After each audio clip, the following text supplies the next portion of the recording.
obrigado, meu Deus, pela minha segunda vida e pela missão de ser presidente dessa nação.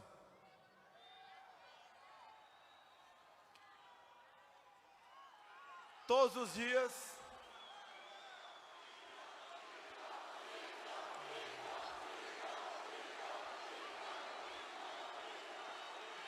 dias, quando me levanto, eu tenho quase que uma rotina. E nessa passagem, eu dobro meus joelhos, rezo um Pai Nosso e peço a Deus que esse povo brasileiro nunca experimente as dores do comunismo.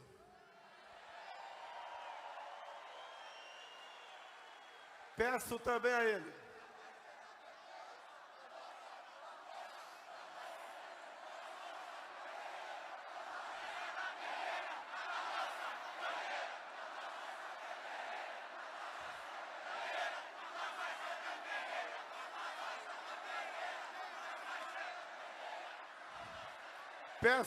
a Ele mais que sabedoria. Peço força para resistir e coragem para decidir. E estou sendo atendido. Por vezes eu tento entender como cheguei até aqui. Quem era eu? O que eu representava? Por que acreditaram em mim? Um breve histórico. Em novembro de 2014, após a reeleição de uma senhora,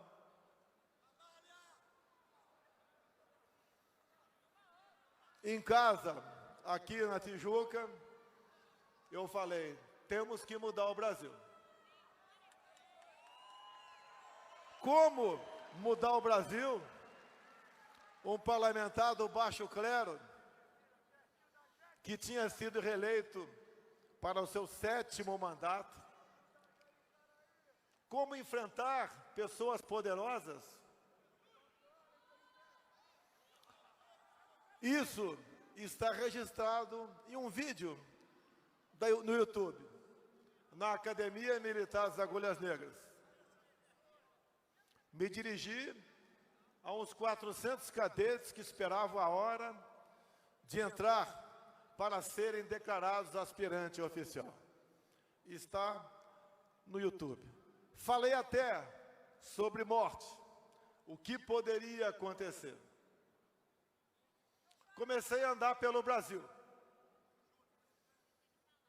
Aos poucos, pessoas foram acreditando em mim. Tem uma passagem sozinho pelo coração do estado do Amazonas, Manacapuru. Chegando ali no porto, sozinho, tinha umas 200 pessoas me esperando. Tenho certeza que tínhamos as mesmas dúvidas. Eu perguntava para mim mesmo, o que eu estou fazendo aqui? E eles, com toda certeza, deviam estar perguntando, o que esse cara veio fazer aqui? Sozinho? Lembro de uma passagem por Cuiabá. Cheguei arrebentado num hotel, talvez 3 estrelas. Estava tão cansado que não conseguia dormir. Desci para conversar com a única pessoa que atendia na portaria. Plantão da hora, que é papo. Estava eu lá, conversando com o porteiro. Em dado momento eu falei para ele que estava fazendo campanha para ser presidente da República. Ele sorriu. O ambiente estava bastante descontraído. Eu também gargalhei. E daí, eu fiz uma pergunta para ele, já que era uma pessoa humilde. Eu falei, o que é mais difícil ou mais fácil? Eu me eleger presidente ou você comprar o hotel? Ele me respondeu, muito mais fácil comprar esse hotel. Eu gostaria de me encontrar com essa pessoa hoje em dia, mas não para falar, eu sou presidente e você continua na portaria. É para conversar com ele e falar que nesse país, quando temos fé, temos vontade, acreditamos, os seus sonhos tornam-se realidade.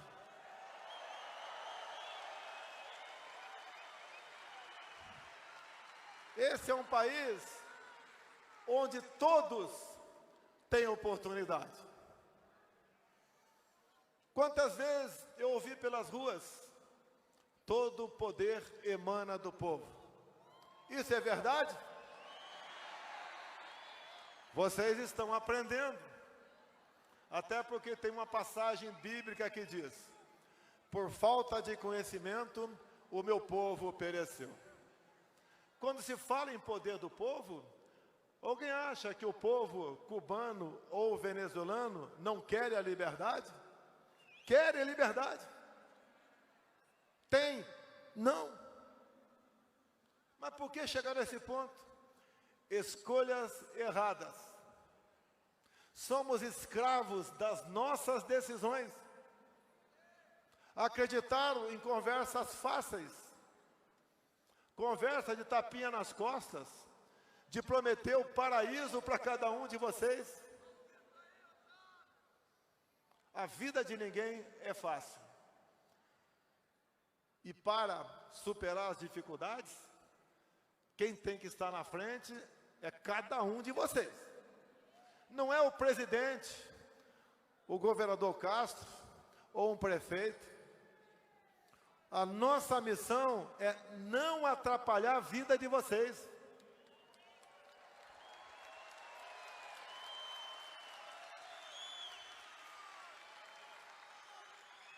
É cada vez mais tirar o Estado de cima de vocês.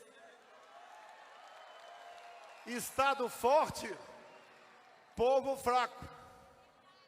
Povo forte, Estado forte.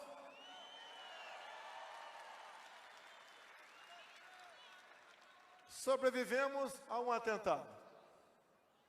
Deus me salvou.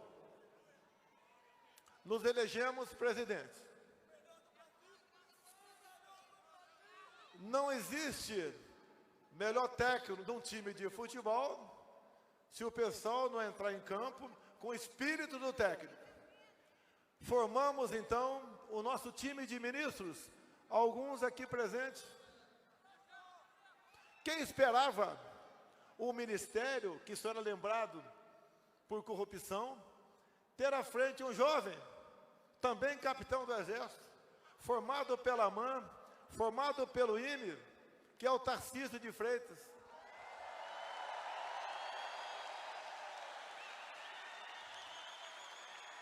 O que o Tarcísio fez? Presidente, o nosso orçamento é muito pequeno. Temos teto de gasto, que outros presidentes não tinham. Então vamos concluir obras. E começou a trabalhar o Tarcísio, concluindo rodovias, chamando o Exército Brasileiro, com seus batalhões de engenharia, a trabalharem.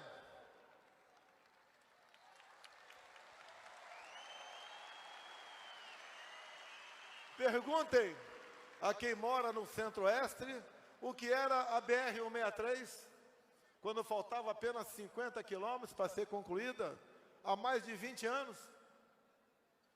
O Exército concluiu a obra em poucos meses. O trânsito, na época das chuvas, levava 10 dias para passar naquele pequeno trecho de estrada. Agora passa em 1 hora. E por que não se investia nisso no passado?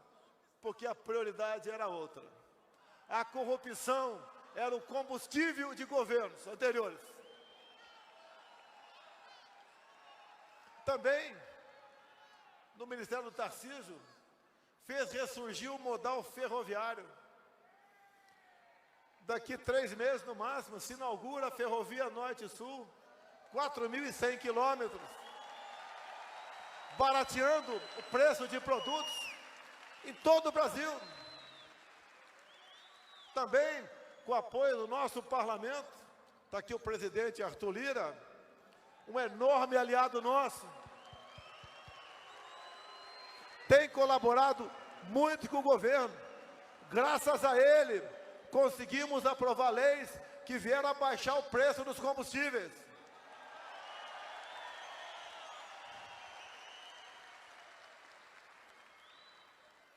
A grande maioria dos parlamentares, cada vez mais, estão com o governo e o governo está com eles. Temos 3 poderes, mas o legislativo e o executivo são irmãos. Nós temos que respeitar a Constituição, jogar dentro das 4 linhas, que pese um ou outro de fora está dando tijolada para dentro do campo. Vamos superando a tudo isso daí. Tivemos também um ministro, que está licenciado agora, Rogério Marinho, que concluiu as obras da transposição do São Francisco. Era para ter acabado, a obra era para ter terminado em 2010, passou para 12, 14, 16. A obra transpôs apenas dinheiro para o bolso de corruptos, e não água. Concluímos isso. Água, em grande parte do Nordeste, é uma realidade. Também o nosso Exército, com a Codevasp, fura dezenas de poços todos os meses, levando dignidade a essas pessoas. Eu estou mostrando o que nós fizemos, o que pretendemos continuar fazendo. Isso não é virtude, é obrigação.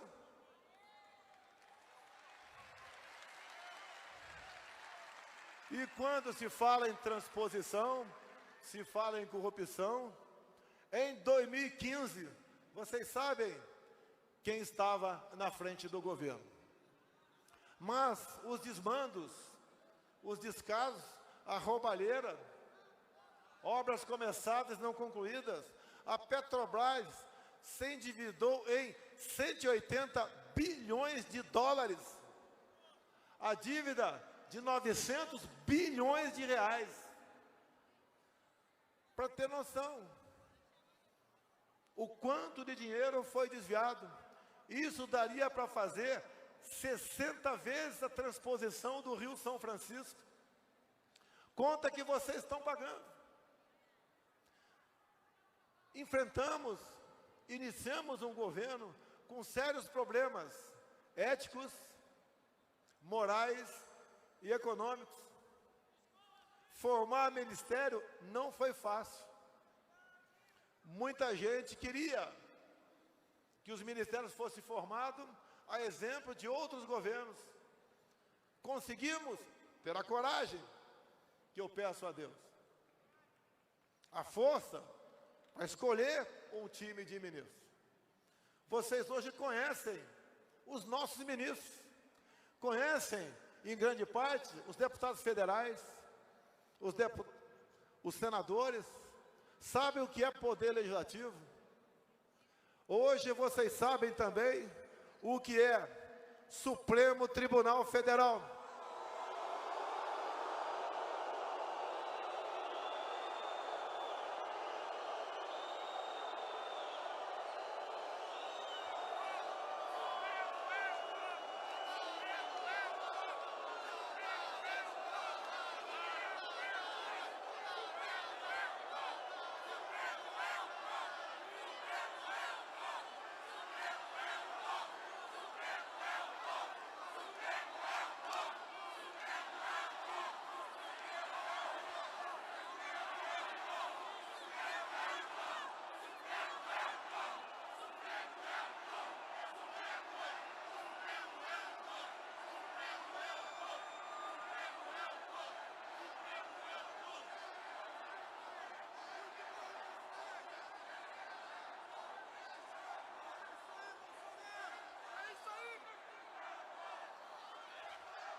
montamos o nosso ministério.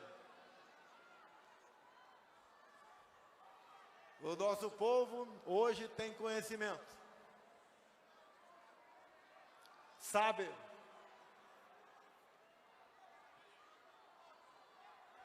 pelo que deve lutar.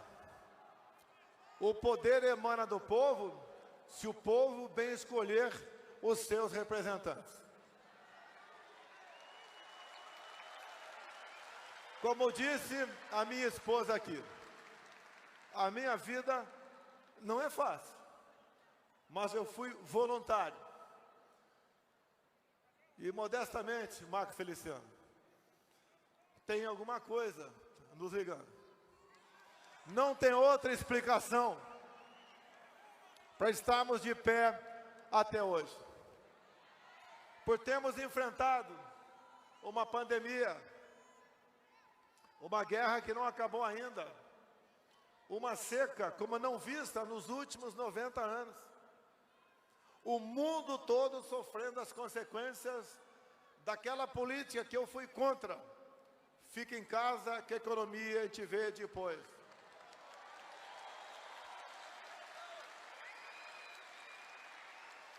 Todos vocês sofreram com isso. Não vocês brasileiros apenas. O mundo todo sofreu com isso. Buscamos medidas para minorar o sofrimento do nosso povo. Alguns falam, ele não tem o olhar para os mais pobres. Em 2020, onde muitos obrigaram a todos a ficar em casa, e eu falei, vamos combater o vírus e também fazer com que a nossa economia não seja destruída. Com a obrigação de ficar em casa, descobrimos que tínhamos os conhecidos invisíveis, informais, aqueles, talvez algum aqui, que vendiam biscoito Globo na praia, vendiam um picolé na arquibancada de um jogo de futebol, um cachorro de gato em praça pública. Esses foram obrigados a ficar em casa para morrer de fome, ou para sair de casa desesperado, em busca de um pão para o seu filho, e fazer coisa que ele nunca imaginava que poderia fazer. O que o governo fez imediatamente? Criou o auxílio emergencial.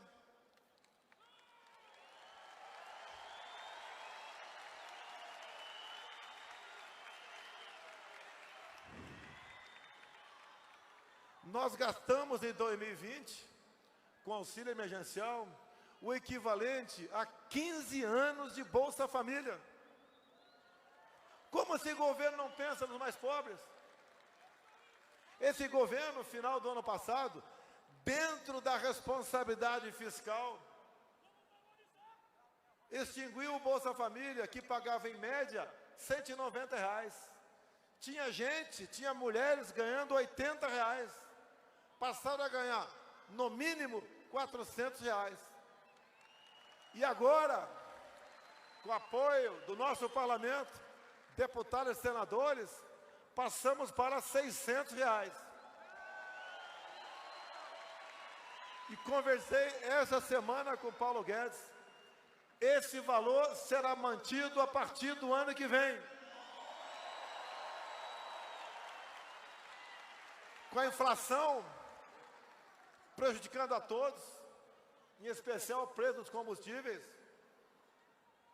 tivemos a presença marcante do presidente da Câmara, aqui presente, meu amigo de longa data, Arthur Lira. Ele é o dono da pauta na Câmara dos Deputados. Nada é colocado em votação se não for por decisão dele. Botou para votar proposta de emenda à Constituição, projeto de lei, botando um freio na sanha de impostos no Brasil. Zeramos impostos federais de gás de cozinha, desde o ano passado, de diesel há 4 meses, e foi colocado um teto do ICMS, que é o imposto estadual, não apenas para combustível, mas para energia elétrica, para as comunicações e para o transporte. Tenho certeza, teremos deflação no corrente mês.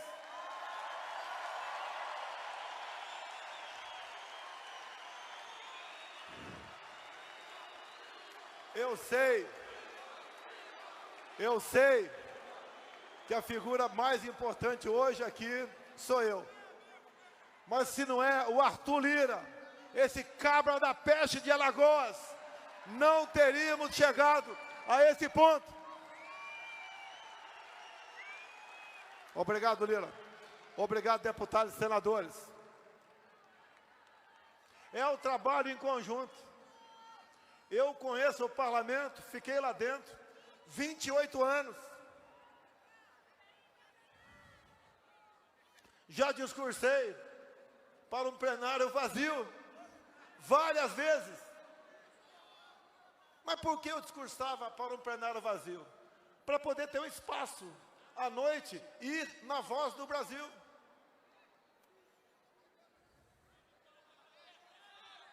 Montamos o nosso ministério. Posso citar vários outros ministros, como por exemplo o Fábio Faria, das comunicações. É o homem que negociou o 5G para o Brasil. Que a garotada tanto gosta de jogar, vai jogar 5G no Brasil. Além de muitas outras coisas fantásticas com o 5G. Como tive com o senador Ciro, no estado dele, Piauí, numa fazenda 5G, onde a precisão na direção das máquinas está na casa de 2 centímetros. Entre outras ações com 5G no campo, a produtividade aumentará em média 20%. O nosso agronegócio na vanguarda. Quando eu decidi ir para a Rússia em fevereiro, fui criticado por grande parte da mídia, por uma parte considerável de chefes de Estado de outros países. Decisão, vamos para a Rússia. Botei o Braga Neto dentro do avião e vamos conversar com o Putin. Conversei por 3 horas com ele, a 2 metros de distância e sem máscara.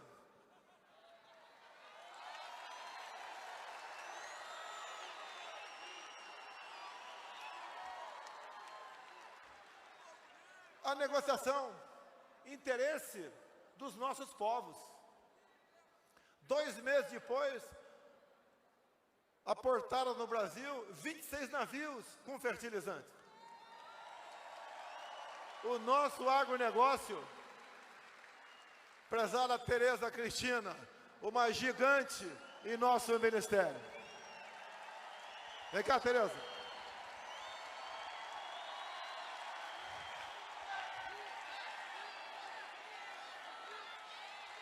Essa é a pequena grande mulher que faz a diferença.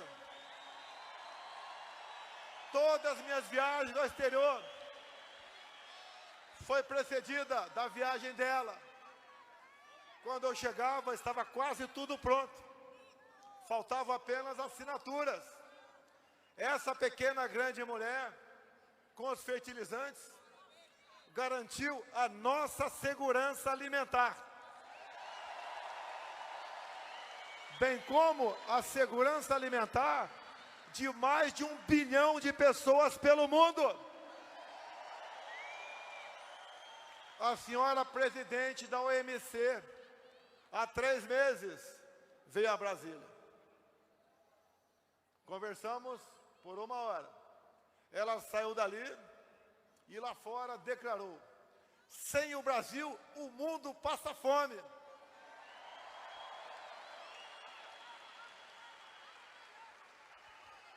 O nosso agronegócio é fantástico. não é lucro apenas para o homem do campo.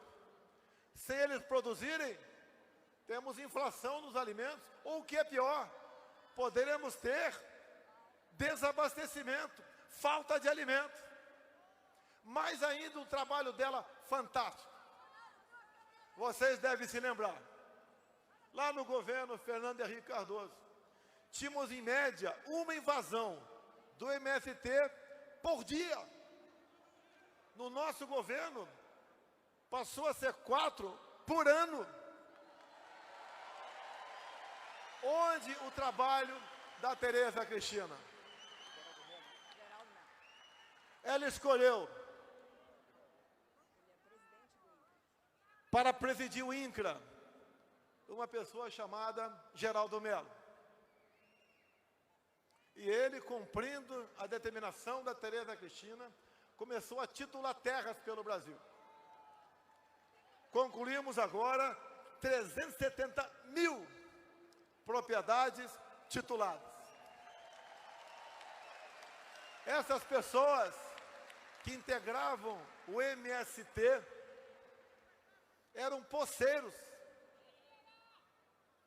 Eles não eram donos da sua terra. Passavam ônibus ou um caminhão, eles pensaram obrigado a embarcar e invadir uma propriedade que nem sabia onde ficava, quais os motivos, qual a razão. Se não fizesse isso, perdia a posse da sua terra. E um detalhe importante, já que a minha esposa falou sobre mulheres, dos 370 mil títulos, 90% são de mulheres. Homem, no meu governo, só tem título se ele for solteiro ou viúvo. Sendo casado ou vivendo em união estável, o título vai para elas. Elas sabem melhor cuidar desse negócio. Mais ainda, trouxemos esse pessoal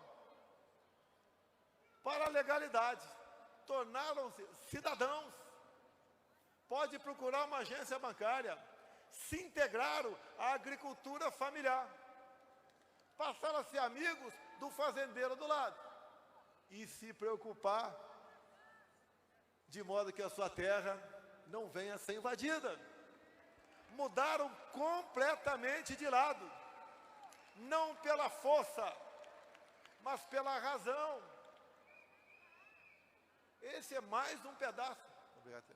É mais um pedaço do que faz o nosso governo.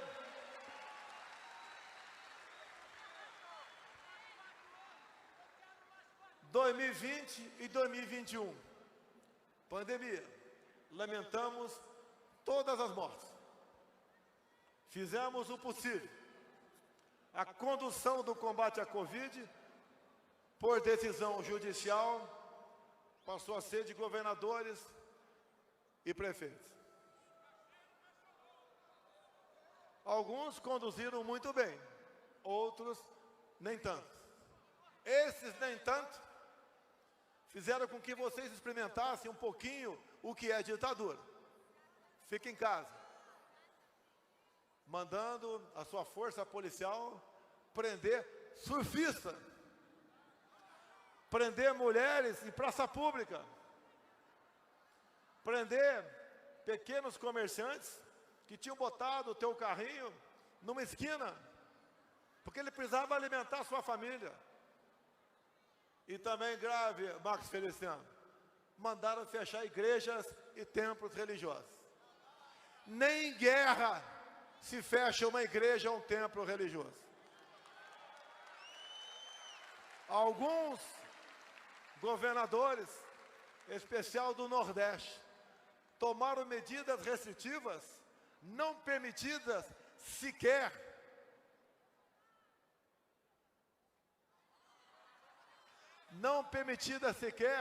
em estado de sítio, que eu posso pedir, mas o decreto vai para o parlamento. E se algo errado acontecer durante o estado de sítio, Eu, presidente, respondo. Esses que abusaram não responderam por nada. Aprendemos um pouquinho, sentimos na pele o que é uma ditadura. Mas o tempo passa, as feridas cicatrizam. Nós temos que pensar não apenas no Brasil do presente, no Brasil do futuro. Temos que nos anteciparmos a problemas. E olhem só, quando se fala em Nordeste, já começa a sair da prancheta a construção de eólicas offshore, ou seja, torres de energia construído na costa do Nordeste, do nosso Nordeste, tão esquecido por aqueles que diziam amar o nosso povo de lá. A produção de energia limpa, será equivalente a 50 vezes Itaipu Binacional. O Nordeste todo será reindustrializado. A maior parte da energia será vendida para outros países, o hidrogênio verde. E quando se fala em Itaipu Binacional, para falar apenas de uma estatal, entre tantas que nós temos, não é fácil privatizar. Algumas, no meu entendimento, não, pouquíssimas, que são estratégicas. Vocês conheciam o Itaipu Binacional apenas como uma usina que gerava energia. E mais nada além disso. Quase nada era feito com o lucro daquela empresa, com a nossa chegada ao governo. Terminamos com o recurso de Itaipu Binacional, a extensão de 600 metros no aeroporto de Foz do Iguaçu. Já estamos em condições de receber voos de outros países. Não mais vão pousar na Argentina. Ao pousar no Brasil, vão ocupar nossa rede hoteleira. Mas, daqui a 2, 3 meses, vamos concluir a segunda ponte do Brasil com o Paraguai. E não é uma ponte qualquer. O seu vão são de 500 metros. Já começou a se fazer a segunda ponte com o Paraguai, lá em Porto Murtinho, no nosso Mato Grosso do Sul, da Tereza Cristina. Faz parte da Bioceânica, é a nossa saída para o Pacífico. O que estamos fazendo não é virtude, é obrigação. Temos o zelo com a coisa pública. Não tem jeitinho no nosso governo. 3 anos e meio, sem corrupção. Se aparecer, vamos colaborar nas investigações. Tivemos a CPI da Covid. Qual a conclusão?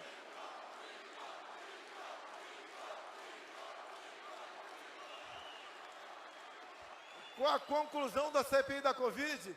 Não acharam nada. Me acusaram de corrupto virtual. Queria comprar a vacina Covaxin. Mas não quiseram apurar o consórcio do Nordeste, onde desviaram 50 milhões de reais e não compraram um respirador sequer. Teve nordestino que morreu asfixiado por falta de respirador. Mas nós sabemos do caráter do presidente da comissão. O caráter desse presidente da comissão, que foi ministro da Justiça de Fernando Henrique, que foi procurado pelo então sindicalista Lula para botar em liberdade 10 sequestradores. E chamou os sequestradores de meninos que se equivocaram quando fizeram o sequestro. Esse mesmo cara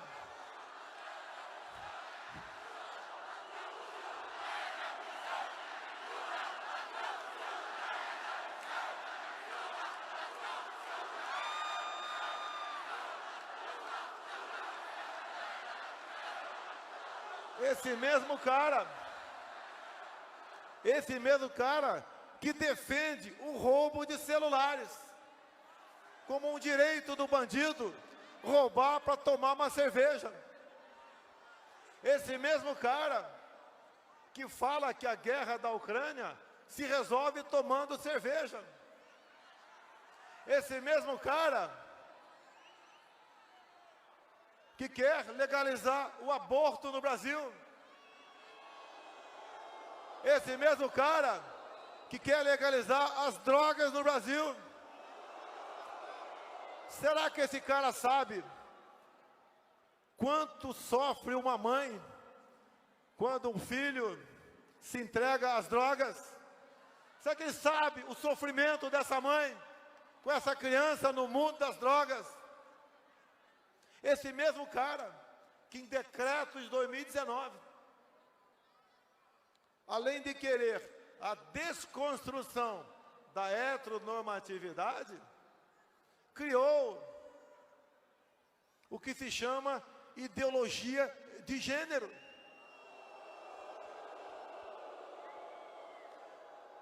Com isso, emboscar nossos filhos e netos a partir dos 5 anos de idade, dentro da escola, para estimulá-lo ao sexo desde essa idade. Isso não é papel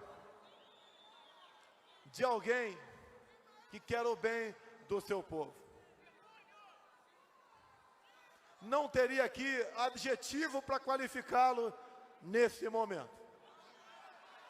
Quem sabe num debate, caso ele esteja presente. Vamos para o encerramento. Eu tenho dito que tem algo mais importante que a nossa vida, é a nossa liberdade.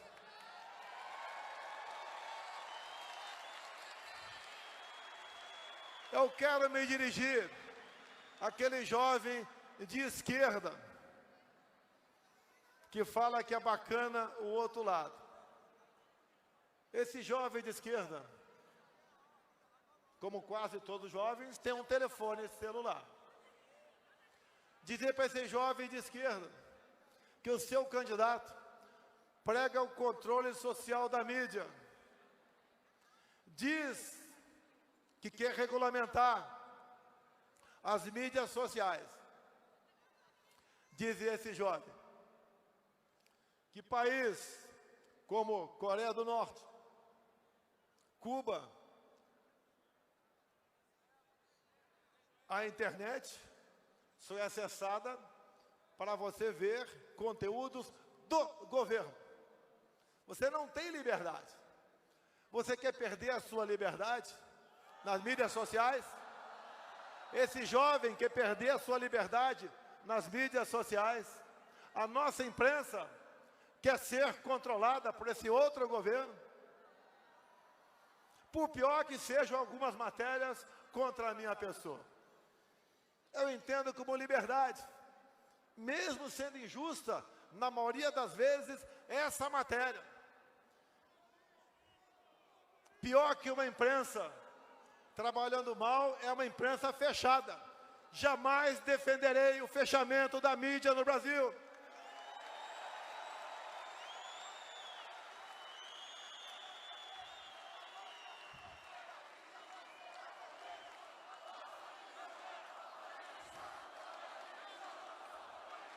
Dizer a esse jovem, porque é comum termos na nossa família gente que é de esquerda, em especial os mais jovens, até porque tem um velho ditado. Foi. Quem até os 20 não foi de esquerda é porque não tem coração. Quem depois dos 20 continua de esquerda é porque não tem cérebro.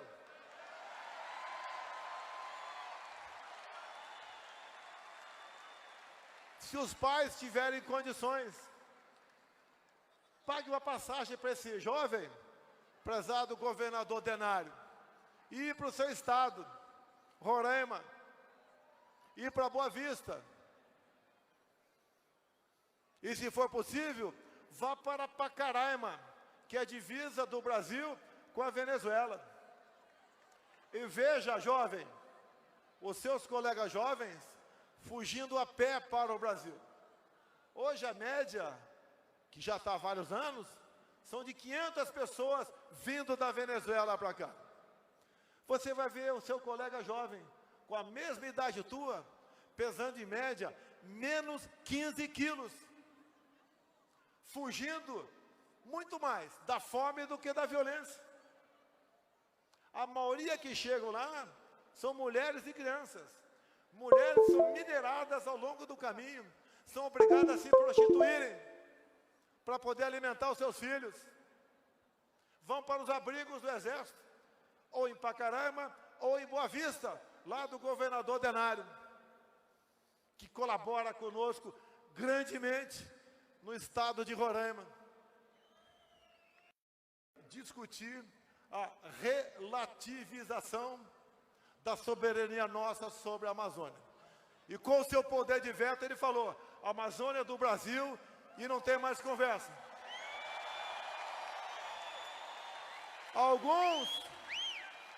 Alguns queriam que eu ficasse do lado daqueles que queriam a Amazônia para eles.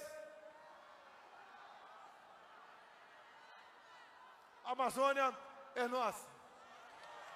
Não será repartida com o mundo.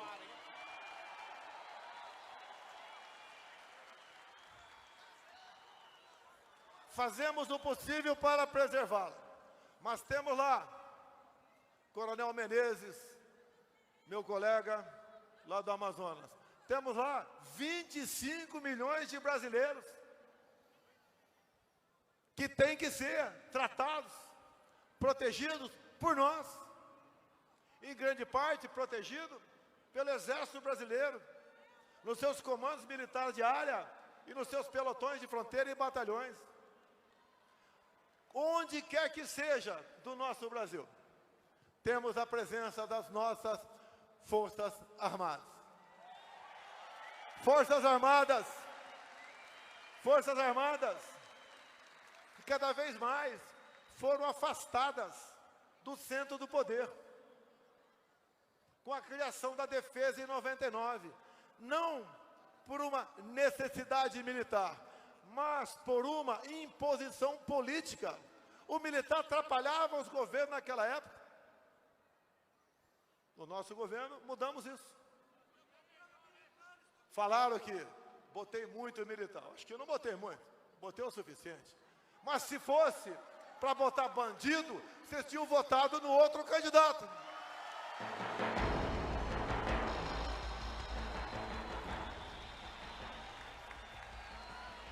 Alguns falam sobre o meu escolhido para vice. Tem aqui o Cláudio, que é governador, temos prefeitos. O vice é aquela pessoa que tem que estar ao teu lado nos momentos difíceis. O vice não pode ser aquela pessoa que conspire contra você.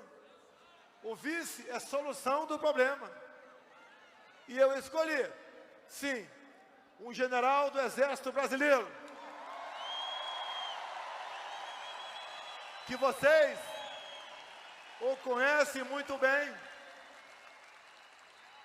por ocasião da intervenção aqui no Rio de Janeiro, um estado à época tomado pelo caos. Ele recebeu a missão de intervir no estado e fez um trabalho fantástico no nosso Rio de Janeiro. Muitas consequências positivas. O Cláudio Castro hoje colhe. Braga Neto depois coloquei como chefe da Casa Civil, posto que agora o senador Ciro, com muito zelo, ocupa, fazendo a negociação com o mundo político. Depois eu coloquei no Ministério da Defesa. Ele pegou a pandemia quando ocupava a Casa Civil e Defesa. Fez o seu trabalho. juntamente com o ministro da época da Saúde, depois o Queiroga, que está presente aqui, levando meios para o Brasil todo. A nossa Força Aérea trabalhou 24 horas por dia. A nossa Marinha, da mesma maneira. E trabalhando duro. Mas a gente vê no semblante do militar a vontade dele servir a sua pátria. Esse é o espírito que nós levamos para dentro do parlamento brasileiro, dentro do poder executivo. Trabalhando com gente séria ao seu lado. E a prova está aí.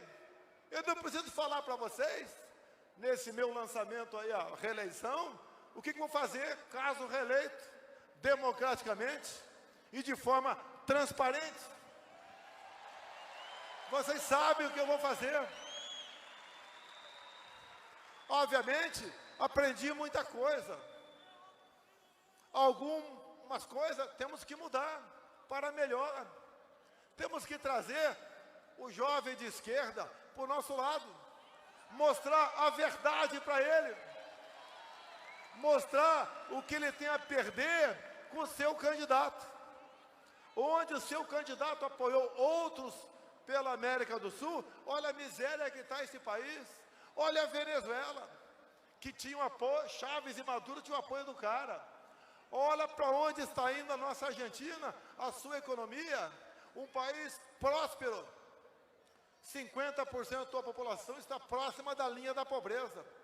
Olhe para onde está indo o Chile, cuja primeira medida do presidente eleito foi acabar com os carabineiros, a sua polícia militar. Olha a nossa Colômbia, onde elegeram um guerrilheiro. Um dos serviços mais procurados na Colômbia, atualmente, que o cara não assumiu ainda, é o serviço de passaporte. O pessoal quer sair do seu país. Nós não vamos sair do Brasil.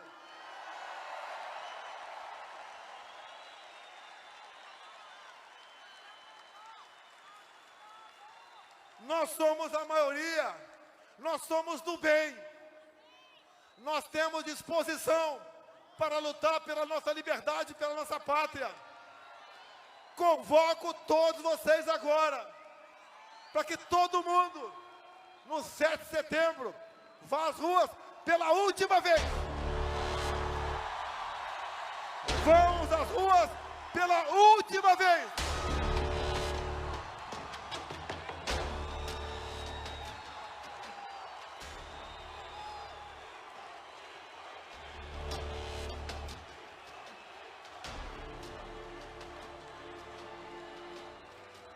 Estes poucos surdos de capa preta têm que entender o que é a voz do povo. Tem que entender que quem faz as leis é o Poder Executivo e o Legislativo. Todos têm que jogar dentro das 4 linhas da Constituição. Interessa para todos nós. Não queremos um Brasil dominado por outra potência. E temos outras poucas potências de olho no Brasil. O que nós queremos? Paz, tranquilidade, respeito à Constituição, respeito às leis, interdependência entre os poderes. Queremos harmonia, queremos prosperidade, gerar alegria para vocês. Isso não é fácil, mas quem deve dar o norte para nós é o povo brasileiro. Tenho certeza eu preciso dessa cena aqui, tá? que aquilo que vocês querem será atingido. Essa é a foto que vai ficar. A maioria dessas pessoas querem o nosso bem. Não podemos simplesmente deixar as coisas acontecer. Não é fácil você tentar mudar algo que vinha torto há décadas, mas dá para mudar o destino do Brasil, como estamos mudando. Eu sou o primeiro presidente que tem o teto de gastos. Ninguém teve isso. Eu tenho um limite para gastar. Mas dizer a vocês, vivemos num país maravilhoso, um país fantástico, com um povo completamente miscigenado. O atual presidente não procura dividir para vencer. Eu não divido brancos e negros, homos e héteros, nordestinos e sulistas, homens e mulheres. É um governo de todos 215 milhões de brasileiros. Todos nós queremos a mesma coisa. Nós sabemos que o outro lado tem a malícia, tem a mentira, tem falsas promessas. Nós temos a realidade. Custe o que custar. Doa ou não, palavras fortes serão ditas. Todos nós somos iguais. A minha diferença para vocês agora aí é que eu estou no tablado. Não existe nenhuma diferença entre nós. O que eu mais quero é lá na frente, bem lá na frente, entregar o poder de forma democrática e transparente para quem vier me suceder, mas entregar um país muito, mas muito melhor do aquele que eu recebi em 2019. Vocês sentiram o gosto de acreditar na política. Sentiram como é gostoso estar na política e defender uma boa causa. Acreditar no outro lado, que fala a tua linguagem, que tem o teu coração verde e amarelo e quer um futuro melhor para o seu país. Nas minhas andanças pelo Brasil, uma coisa fantástica, cada vez mais eu vejo nas ruas as cores verde e amarela. Ontem, em Vitória, não tinha prédio que não tinha algumas bandeiras do Brasil na sua janela. Uma juíza identificou a bandeira nacional como um símbolo meu. Não é símbolo meu, não, é símbolo nosso. Mas muito obrigado por essa comparação.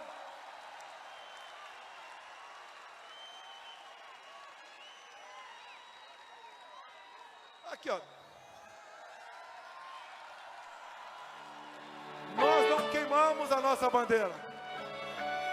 Nós não pisoteamos essa bandeira. Essa bandeira nos une. Essa bandeira mostra que nós temos um governo, temos um povo, temos uma nação ao nosso lado. É o símbolo maior da nossa pátria. Nós, militares, juramos dar vida pela pátria. Todos vocês aqui juraram dar vida por sua liberdade. Repito aí, eu juro dar minha vida pela minha liberdade. Mais uma vez, eu juro. Esse Braga Neto é o nosso exército. É o exército do povo. É o exército que está do nosso lado. É o exército que não admite corrupção. Não admite. Não admite fraude. Esse é o exército que quer transparência, que quer respeito. Quer não, merece e vai ter. Esse é o exército que nos orgulha.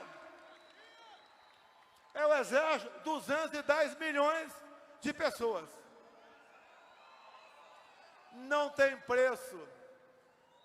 Nas minhas viagens pelo Nordeste, quando eu falo com o comandante do helicóptero, procura um pequeno vilarejo, uma pequena cidade e posa lá. Chamo de parada inopinada. Não tem preço a maneira como nos tratam. com o carinho que o povo nordestino nos recebe. Isso é em qualquer lugar do Brasil. Da onde vem isso tudo? Vem da confiança, vem da palavra, vem da verdade. Isso não tem preço. Eu me considero, nesse momento, o craque do Botafogo que marcou o segundo gol contra o Atlético Paranaense. O meu time do coração no Rio de Janeiro, o nosso Botafogo Futebol de Regata. Esse é um país da alegria, da fraternidade, da amizade. É um país de paz. Não precisamos de outra ideologia que não deu certo em nenhum lugar do mundo. Precisamos continuar com o que nós temos, aperfeiçoando alguma coisa, mas para o bem de todos. Não ousem tocar na liberdade do meu povo.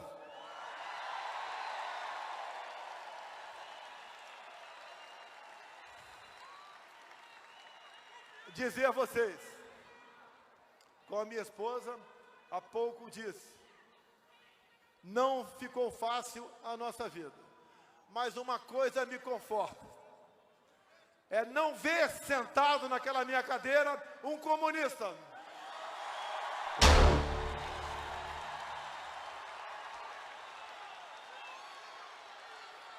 Para mim, seria muito mais fácil estar do outro lado. Mas eu não dormiria em paz.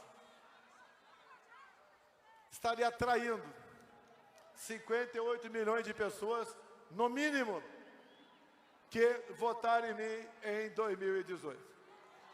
Pessoas que acreditaram, que viram um capitão do Exército, um deputado federal, do nada, se lançando candidato a presidente da República. O povo havia se cansado de velhas práticas. Estamos mudando o Brasil de verdade. E não estamos deixando ninguém para trás. Dizer a vocês do orgulho, da satisfação de estar nesse evento, que poderia ser um evento aberto, mas optou-se por esse lugar. Não tem realmente dizer o que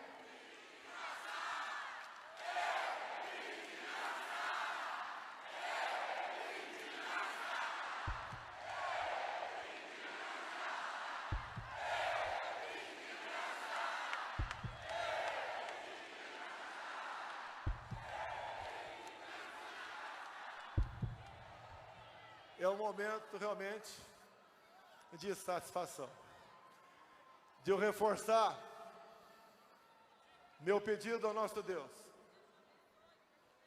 que dê discernimento a todos, para decidir, não com coração ou emoção, mas decidir com razão o futuro do nosso Brasil.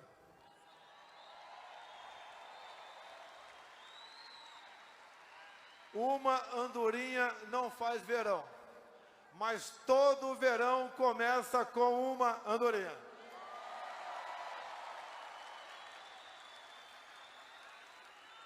Tenho certeza, hoje somos muito mais do que os 58 milhões de 2018.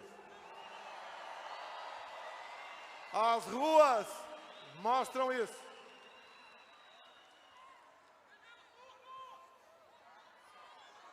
O tratamento de vocês, o calor, o carinho, não tem preço. Há um casamento entre nós.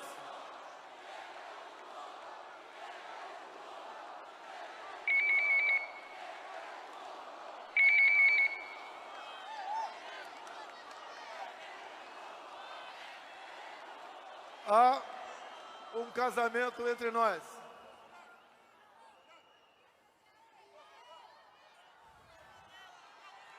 que é materializado pela família. Deus, pátria, família e liberdade. Há um casamento entre nós, um compromisso de sangue, para nós levarmos o Brasil a um porto seguro, para nós combatermos todas as práticas nefastas do passado e de dizermos a todos, sem exceção, ninguém pode tudo nesse país, nem mesmo o seu presidente. E trabalhando, agindo dessa maneira, tendo o entendimento de vocês, nós atingiremos a esse objetivo.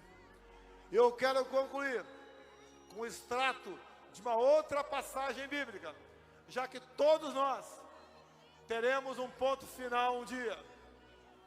Diz: nada temeis, nem mesmo a morte, a não ser a morte eterna. Brasil acima de tudo.